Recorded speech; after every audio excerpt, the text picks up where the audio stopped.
Shalom, selamat pagi anak-anak ibu semuanya. Bagaimana kabar kalian pada hari ini, nak? Semoga kabar kita semua ada dalam keadaan sehat. Terimalah salam sehat dari ibu. Salam sehat. Sebelum kita masuk dalam pembelajaran, terlebih dahulu kita berdoa. Mari kita bersatu dalam doa. Terima kasih Tuhan Yesus buat pagi hari ini. Kembali kami akan belajar Tuhan. Berkatilah kami Tuhan Yesus yang baik. Berikanlah kami kesehatan, bahkan kepintaran. Di dalam nama Tuhan Yesus kami berdoa dan bersyukur. Amin.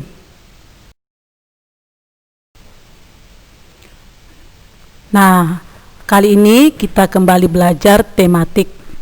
Tema 4, berbagai pekerjaan. Subtema 3, pekerjaan orang tuaku.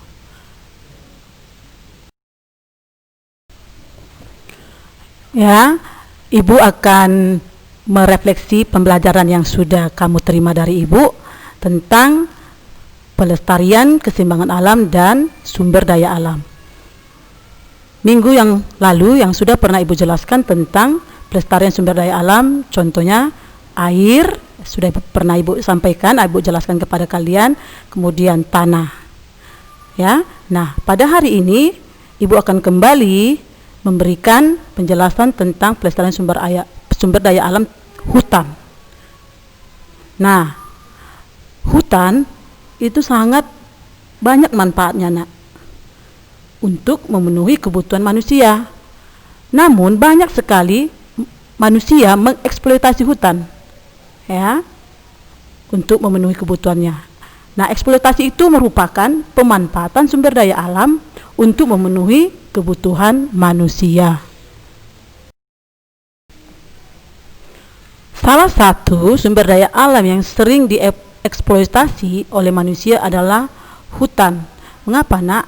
Karena hutan merupakan sumber daya alam yang dapat diperbarui dan merupakan komponen yang penting bagi dunia.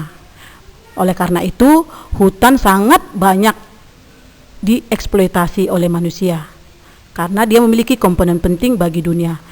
Nah, anak ibu sudah pernah mendengar atau membaca apa kira-kira fungsi hutan tersebut. Ibu akan mengulangi kembali di pembelajaran pada hari ini. Fungsi hutan itu, nak, yang pertama sebagai paru-paru dunia. Kamu bisa bayangkan paru-paru dunia. Nah, kemudian membuat udara menjadi segar. Kemudian mencegah bencana longsor dan banjir. Fungsi hutan sebagai tempat tinggal makhluk hidup. Berikutnya fungsi hutan menyerap karbon dioksida dan menyediakan oksigen bagi makhluk hidup di bumi. Itu tadi, anak, yang paru-paru dunia, karena dia menghasilkan oksigen. Ya, kita bernapas membutuhkan oksigen. Seluruh makhluk hidup, mau itu tumbuhan, mau itu hewan, bahkan kita manusia, kita memerlukan oksigen untuk kita boleh bernapas. Kemudian fungsi hutan sebagai sumber ekonomi bagi manusia.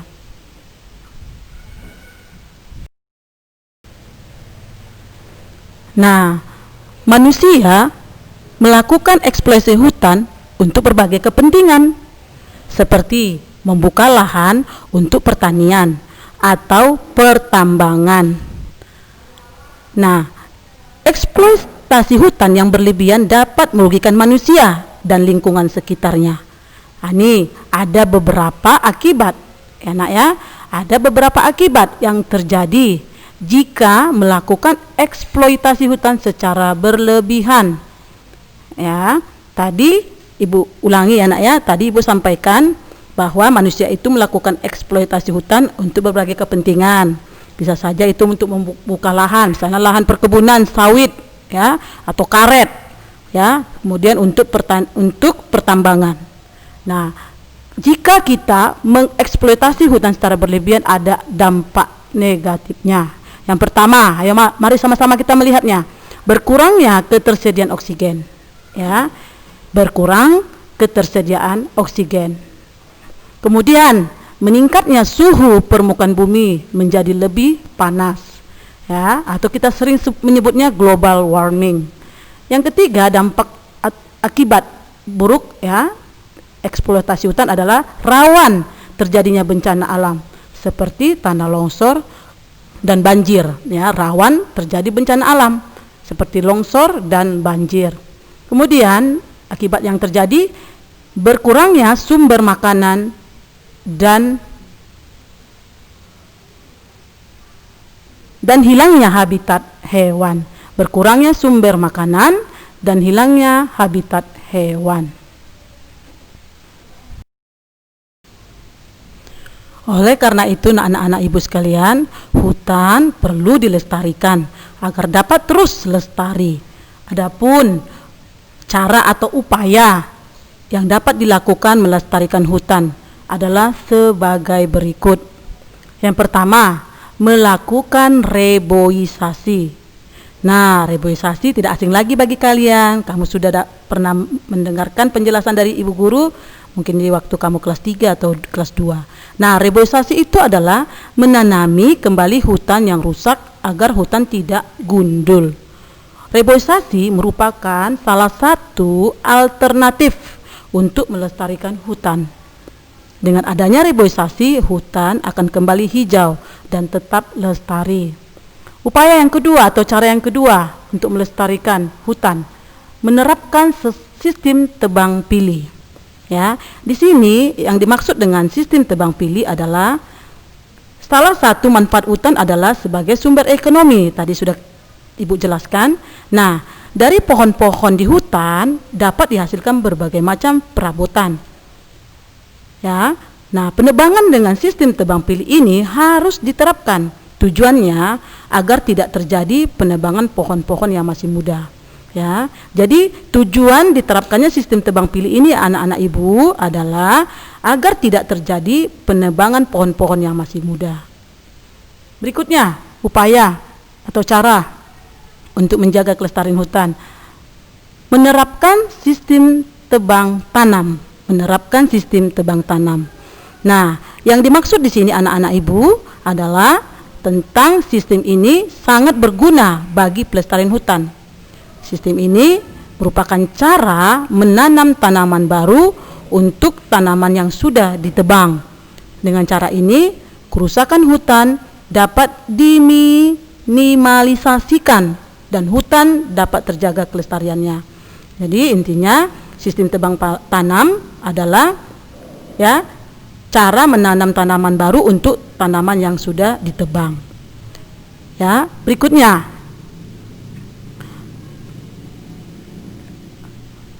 memberi sanksi yang tegas.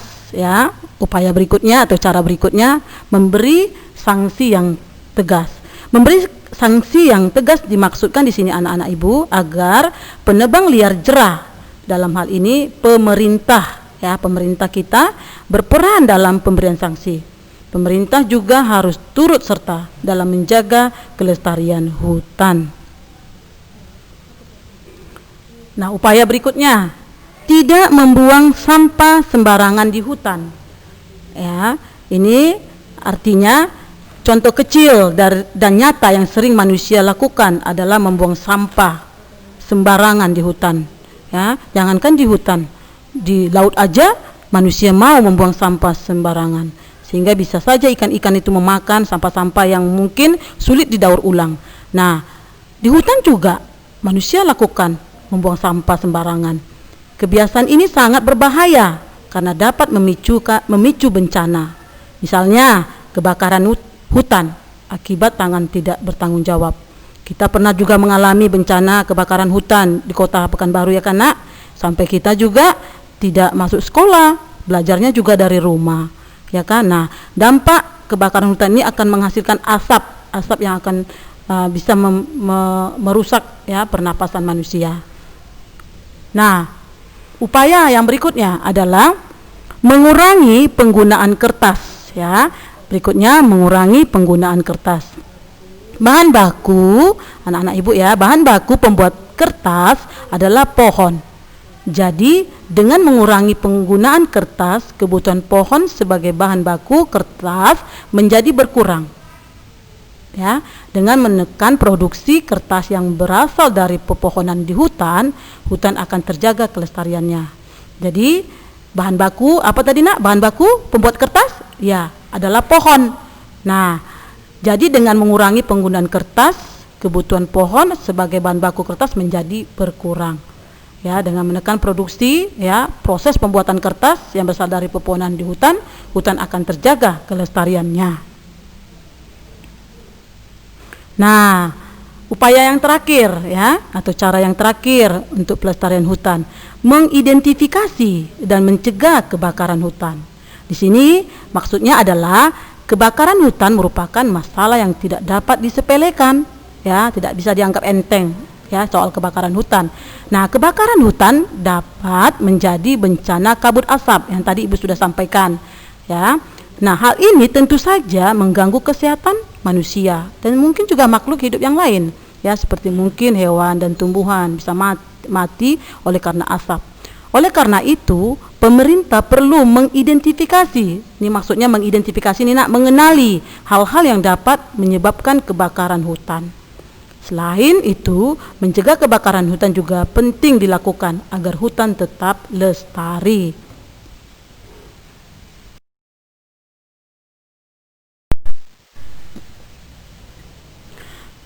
Nah, penguatan pembelajaran pada hari ini tentang eksploitasi hutan yang berlebihan adalah hutan memberikan banyak manfaat bagi manusia dan lingkungan. Oleh karena itu, kita wajib menjaga kelestarian hutan, antara lain melakukan reboisasi atau menanami kembali hutan yang gundul dan menerapkan sistem tebang pilih tanaman. Nah, untuk mengaplikasikan atau menerapkan kegiatan pelestarian sumber daya alam, Ibu menugaskan kamu melakukan sebuah kegiatan yaitu kegiatan pelestarian sumber daya alam, yaitu melestarikan tumbuhan. Contoh penulisannya, kamu bisa lihat ya nak, coba kita lihat dulu. Contoh tumbuhan, bagaimana cara menjaganya? Yang pertama, ya, yang pasti kamu harus menanamnya dulu, ya, menanam tanaman yang akan kamu jadikan sebagai sumber kegiatan kamu. Yang kedua, menyiram. Nah, menyiram tanaman yang sudah kamu tanam itu kamu lakukan, ya. Nah, bisa kamu menyiramnya di pagi hari atau di sore hari. Ya anaknya, bisa kamu pilih salah satu, di pagi hari atau di sore hari. Boleh pagi dan sore hari. Nah, yang kedua, memupuk tanaman. Nah, di sini Ibu akan menekankan bahwa memupuk tanaman itu tidak boleh setiap hari. Itu bisa mengakibatkan tanaman akan mati. Nah, pemupukan dilakukan itu nak pakai interval waktunya. Contoh, kamu memberikan pupuk pada hari Selasa. Nah, kamu memberikan pupuk kembali lanjutannya itu mungkin 1 minggu, ya, berarti Selasa yang minggu depannya, ya, seperti itu. Kalau pemberian pupuk tidak sama dengan menyiram tanaman. Nah, ya nak, ya, setiap hari memang dilakukan penyiraman tanaman. Kalau pupuk tidak boleh setiap hari, karena itu bisa mengakibatkan tanaman akan menjadi mati, akarnya akan menjadi mati dan tumbuhan itu akan menjadi mati seluruhnya. Ya nak, mungkin yang ketiga, menyiangi rumput, ya, atau gulma yang tumbuh di sekitar tanaman yang kamu tanam. Ya, itu perlu kamu cabut rumputnya, menyiangi, mencabut, ya. Karena rumput itu dapat mengganggu pertumbuhan tanaman kamu. Ya, misalnya wadah yang kamu buat adalah polybag atau pot. Nah, jika tumbuh rumput, kamu siangi, kamu cabut. Walaupun itu rumputnya masih kecil-kecil, kamu lihat. Itu wajib kamu perhatikan, mungkin sekali 3 hari atau sekali 4 hari, ya nak, ya. Nah, itu contoh-contoh cara menjaganya. Nanti kamu bisa menambahkannya lagi. Apa kira-kira cara kamu lakukan untuk menjaga tanaman kamu? Ya. Nah, terakhir, jangan lupa fotokan hasil tumbuhan dan kegiatan kamu, dan dalam melestarikan tumbuhan yang kamu sudah tanam, ya nak, ya. Nah, jangan lupa nanti setelah kamu foto, kirimkanlah ke Google Classroom. Ibu beri waktu paling lambat dikumpulkan Senin 26 Oktober 2020.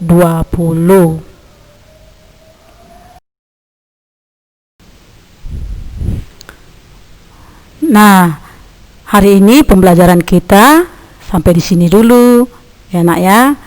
Lain kali kita akan bertemu kembali. Mari kita tutup pembelajaran kita pada hari ini dengan kita berdoa. Tuhan Yesus, terima kasih kami sudah selesai belajar. Tetaplah ya Tuhan, Engkau berkati kami dengan kesehatan, bahkan kepintaran. Berkati seluruh anak-anak kami yang belajar di rumah pada saat ini, bahkan orang tua peserta didik kami. Engkau berikan lagi lebih ketenangan dan juga kesabaran yang menggantikan kami sebagai guru di rumah mereka masing-masing. Terima kasih banyak ya Tuhan Yesus. Kami berdoa hanya di dalam nama-Mu. Amin. Shalom. Tuhan Yesus memberkati. Semangat, semangat. Dadah.